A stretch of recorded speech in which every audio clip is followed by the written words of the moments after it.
Hi there guys, I'm Nikhil from GreedyTech and this is the tech news of the day. As always, please hit the like button or dislike button. No matter what it is, I'll definitely make a video tomorrow. With that said, here's the tech news.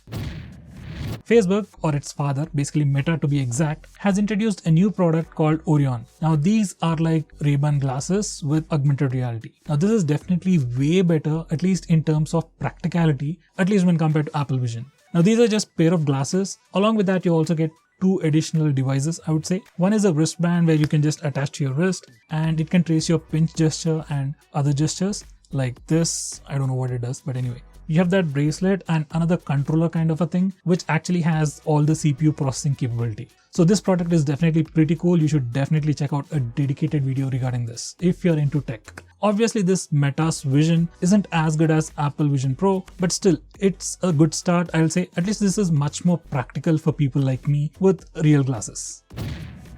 Besides that, Meta has also launched Meta Quest 3S, which is just a much more affordable variant of Meta Quest 3. Now this Meta Quest 3S starts at $300. That's approximately 25,000 Indian rupees.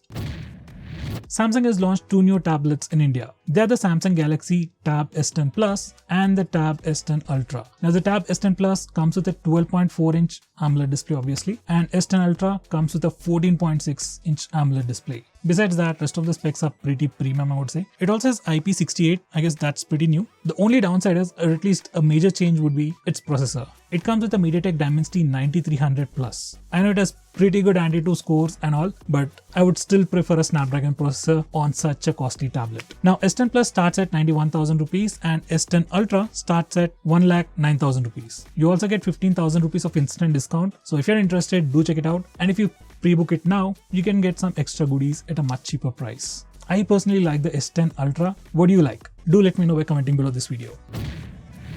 Samsung has also launched another new phone called the S24 FE. Yes, it's the fan edition, and I really don't have any proper opinion, I would say, because this phone definitely looks very similar to S24 Plus, but it's a bit downgraded and not in a good way.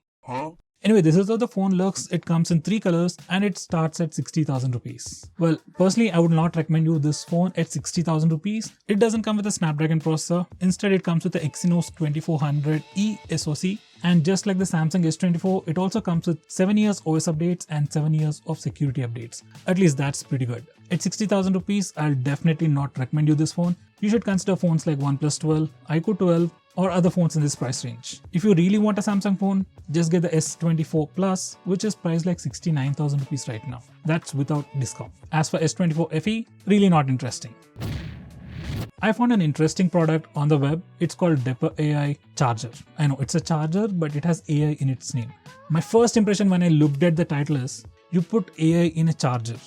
Like, God. But thankfully, this time they just used AI in its name. Besides that, the product is a regular charger, and the company claims that it can provide fast charging for both iOS devices and Android devices. That's definitely pretty useful. On the whole, they launched 3 chargers ranging from 20 watts, 25 watts and 65 watts. If you have both iOS and Android devices and want fast charging, you might want to look into them. Now there's another interesting product that I found. It's actually a drone. It's called the HOVERAir X1 Pro and the PROMAX. Well, there are 2 variants. Now this is a pocket-sized drone which can follow you all around and can do some crazy stuff. If you're interested, do check it out. I'm really not into tourism or anything like that, but recently I found out a new place called Hengdian, which is the world's biggest film studio. And this is how it looks. I'm not going to talk in depth about the studio. Just check out the video links in the description. You'll definitely love this place. It's the world's biggest film studio, and just looking at all the sets will blow your mind. They'll use these sets for shooting films, and it's also a tourism attraction spot. So in case if you go to China, do check it out. So guys, that's all the news I have for today. If you like this video, hit the like button or dislike button so that I'll know how many people are watching and I'll have the motivation to make another video. So guys, with that said, see you next time.